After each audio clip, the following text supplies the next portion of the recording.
চিংড়ি মাছ রান্না কিন্তু খুবই সহজ, কিন্তু খেতে খুবই মজাদার। আর আমরা সবাই কিন্তু চিংড়ি মাছ খেতে খুবই পছন্দ করি। আজকে আমি দেখাবো চিংড়ি মাছ রান্না কিভাবে করি। আমি 5টা বড় সাইজের চিংড়ি ধুয়ে পরিষ্কার করে নিলাম আর চুলায় একটি পাত্র বসিয়ে দিলাম।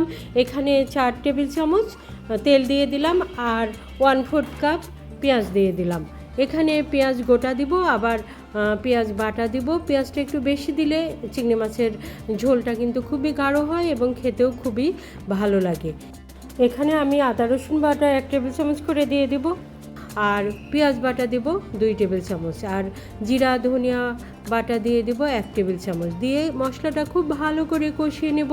ওইখানে সব রান্নাতেই কিন্তু মশলা ভালো কষানো হলে সেই রান্নাটার টেস্ট কিন্তু খুবই ভালো হয়। মশলার উপরে তেলটা ভেসে উঠেছে, কাজেই মশলাটা খুব ভালো করে কষানো হয়ে গেছে। এই মশলার মধ্যে চিংড়ি মাছগুলো দিয়ে এটাকেও খুব ভালো করে কষিয়ে নেব। চিংড়ি মাছটা এপিট ওপিট করে খুব ভালো করে কষিয়ে নেব। কষানো হয়ে গেলে এখানে আমি 1/2 কাপ পানি দিয়ে দেব। চিংড়ি মাছ কিন্তু খুব বেশি সময় সেদ্ধ করার প্রয়োজন হয় না, এই 10 মিনিট রান্না করলেই কিন্তু চিংড়ি মাছ রান্না হয়ে যায়। এখানে আমি ছোট ছোট কিছু টমেটো দিয়ে দিলাম আর কাঁচামরিচ দিয়ে দিলাম। রান্নার শেষের দিকে কাঁচামরিচের ফ্লেভারটা কিন্তু খুবই ভালো আসে। আর সবচেয়ে গুরুত্বপূর্ণ উপাদান হলো সরিষা বাটা। সরিষা বাটাটা দিয়ে দিলাম। এই রান্নার মাঝখানে সরিষা বাটাটা দিয়ে দিলে এর ফ্লেভারটা কিন্তু খুবই ভালো আসে।